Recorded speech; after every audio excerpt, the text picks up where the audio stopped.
Hi all, welcome back to Ramareddy Maths Academy. This is the 14th lecture in our COSM and MSF PNDS వాళ్ళందరికీ ఉందండి. Testing of hypothesis అనే చాప్టర్లో మనకి 14th class and very interesting and very important class. ఇది నేను expect చేస్తున్నాను. ఈ question compulsory వినండి అమ్మా. ఎఫ్ టెస్ట్ ఏంటో టీ టెస్ట్ ఏంటో ఆల్రెడీ చెప్పాను. This is the last test in this unit. What is that? chi-square test. దీన్ని మనం యాక్చువల్గా దీనికి ముందు మనం శాంప్లింగ్ చూసాం, రైట్? శాంప్లింగ్ ఎప్పుడు చేస్తాము చూడండి బెట్ట. శాంప్లింగ్ ఎప్పుడు చేస్తాము, శాంప్లింగ్ ఎప్పుడు చేస్తాము, మరి chi-square ఎప్పుడు చేస్తాము? Actually chi-square denoted with this. Okay, దీన్ని chi-square అంటారు, chi-square టెస్ట్. ఓకే, నేను సింపుల్గా ఇలా రాశాను. మరి ఈ రెండింటికి డిఫరెన్స్ ఏంటో ఫస్ట్ మనకు తెలియాలి. తెలిసినప్పుడే it's very clear, very easy to solve the problems. Okay, యాక్చువల్గా శాంప్లింగ్ అంటే ఏంటిదంటే, ఇఫ్ మీన్స్ ఏమంటాము, ఇచ్చినటువంటి data it is a parametric data అంటే ఏమంటాము, if are the variables in parametric. Okay, parametric టర్మ్స్లో ఉన్నప్పుడు then will go for the sampling. Non parametric ఉన్నప్పుడు మనం ఏం చేస్తాము, will go for the chi-square. Madam మరి పారామెట్రిక్ అంటే ఏంటి, నాన్ పారామెట్రిక్ అంటే ఏంటి అంటారు.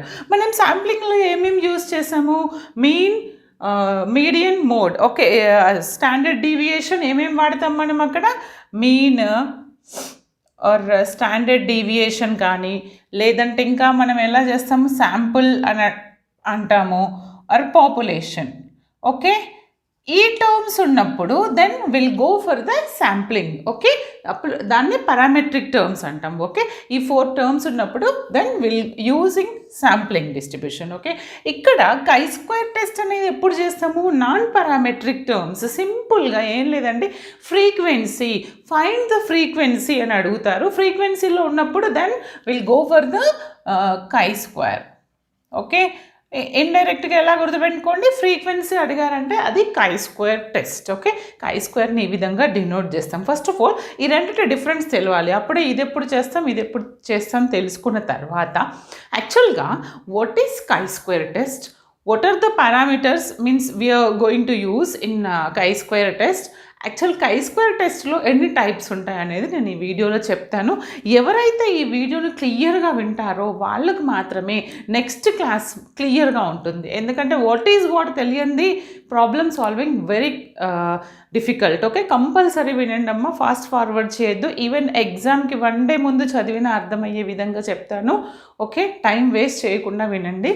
First of all chi-square test అంటే ఏమంటాము చూడండి. యాక్చువల్గా chi-square we have 2 types of chi-square tests is there. One is the goodness of fit. ఒకటి ఏంటి, the goodness of fit. And second one is chi-square test for independence of attributes. అసలు ఇది ఎప్పుడు చేస్తాము అనేది నేను ఫార్వర్డ్ కమింగ్ లెక్చర్లో క్లియర్గా ఉంటుంది. ఇప్పుడైతే వాట్ ఈజ్ వాట్ అని చెప్తాను. మ్యాక్సిమం ఇక్కడ మీకు అర్థం చేయించడానికి ట్రై చేస్తాను. చూడండి, ద గుడ్నెస్ ఆఫ్ ఫిట్ అనేది ఎప్పుడు చేస్తాం, మరి గుడ్నెస్ ఆఫ్ ఫిట్ ఎప్పుడు చేస్తాము, chi-square test for independence of attributes ఉంటే ఎలా చేస్తాము, only the single attribute or single parameter ఉన్నప్పుడు మనం గుడ్నెస్ ఆఫ్ ఫిట్ యూజ్ చేస్తాము.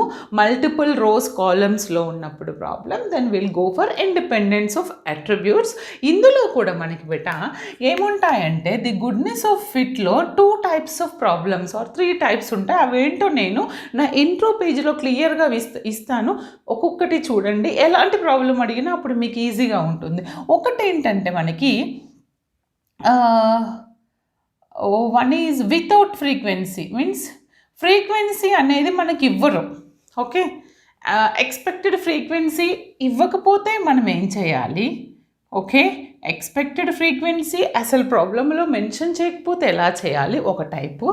ఓకే, ఇచ్చినప్పుడు ఎలా చేయాలి దాన్ని, మరి సపోజ్ ఇచ్చింది ఐదర్ బైనామియల్లో అయినా ఉండొచ్చు ఆర్ పాయిజన్లో అయినా ఉండొచ్చు. ఇలా ఇచ్చినప్పుడు ఎక్స్పెక్టెడ్ ఫ్రీక్వెన్సీ ఎలా చేసి మనం ప్రాబ్లమ్ సాల్వ్ చేయాలనేది నేను నెక్స్ట్ క్లాసెస్లో క్లియర్గా చెప్తాను, వినండి. అంటే అర్థమైందా? అండ్ ఇంకొకటి ర్యాండమ్గా మీరు గుర్తుపెట్టుకునేది ఏంటంటే, ఎప్పుడైనా మనకి తెలుసు టెస్టింగ్ ఆఫ్ హైపోథెసిస్ ఎన్ని స్టెప్స్ ఉంటాయి మనకి శాంప్లింగ్లో కానీ testing of hypothesis large samples small samples అన్ని డిస్కస్ చేశాం కదా. ఎందులో అయినా 4 steps. One is null hypothesis and second one is alternative hypothesis, level of significance, test statistics. ఇక్కడ ఏంటంటే మీరు ర్యాండమ్గా కాదు, ఇది బండ గుర్తు పెట్టుకోండి. ఏంటది? గుడ్నెస్ ఆఫ్ ఫిట్లో ఏం చేయాలంటే always the null hypothesis is yes అంటే ఇచ్చినట్టే రాయాలి. Always assume whatever the given data as it is. You can write the given data as it is in the null hypothesis. Okay, దానికి opposite తీసుకుంటారు. If it is yes then consider it is no. Okay, that is the alternative hypothesis in goodness of fit. అర్థమైంది కదా. కానీ ఇక్కడికి వచ్చేసరికి chi-square test for independence అట్రిబ్యూట్స్లో మాత్రం null hypothesis కాదు అని తీసుకోవాలి, నో అని తీసుకోవాలి. ఇచ్చినటువంటి డేటా ఉంటుంది కదా, దానికి ఆపోజిట్ తీసుకోండి. ఓకే, ఇచ్చినటువంటి డేటాని యాజ్ ఇట్ ఈస్ తీసుకునేది ఏంటిది? Alternate hypothesis. అర్థమైంది కదా. ఇవి కన్సిడర్ చేయడం తెలిస్తే ప్రాబ్లమ్ సాల్వింగ్ వెరీ ఈజీ. మనకి ఎన్ని స్టెప్స్ ఉంటాయి అవి నేను చెప్తాను. మనకి ఇన్ జనరల్ ఫార్మాట్ ఇది. నల్ హైపోథసిస్ అంటే ఏంటిది? There is no significance between the observed and expected frequency. నేను ఇక్కడ ఏదైతే రాశానో అదే నేను ఇక్కడ వర్డ్స్లో రాశాను చూడండి. there is no significance between the observed and expected frequency. ఏం లేదు, సిగ్నిఫికెన్స్ ఆర్ ఫ్రీక్వెన్సీ కనుక్కోమన్నప్పుడు మనం సింపుల్గా ఫ్రీక్వెన్సీలు ఏమంటున్నాడు? సిగ్నిఫికెన్స్ డిఫరెన్స్ అనేది ఉండదు అని అంటున్నాడు. అంటే ఇచ్చింది యాజ్ ఇట్ ఈస్గా ఉంటుంది నల్ హైపోథసిస్లో.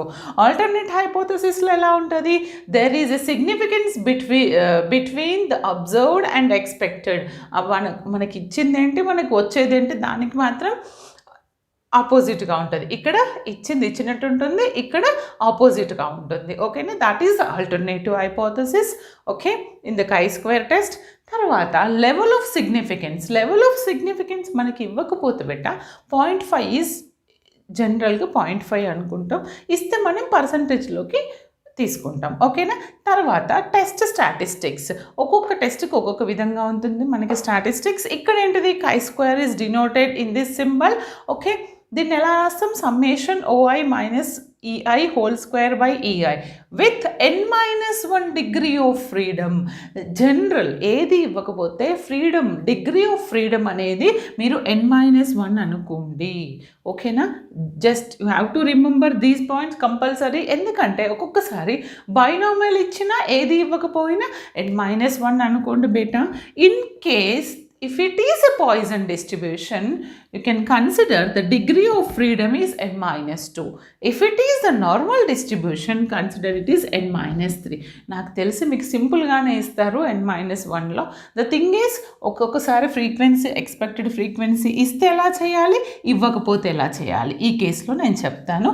ఇప్పుడు మీకు అర్థమైంది కదా. What is the chi-square test? chi-square టెస్ట్లో 2 టైప్స్ ఉంటాయి. ఒకటి గుడ్నెస్ ఆఫ్ ఫిట్, ఇంకొకటి independence of attributes. Goodness of ఫిట్లో 2 టైప్స్ ఉంటాయి. ఎక్స్పెక్టెడ్ ఫ్రీక్వెన్సీ ఇస్తే ఎలా చేయాలి, ఇవ్వకపోతే ఎలా చేయాలి, లేదా పాయిజన్ ఆర్ బైనామియల్లో ఉంటే ఎలా చేయాలి మనకి తెలుసు కదా.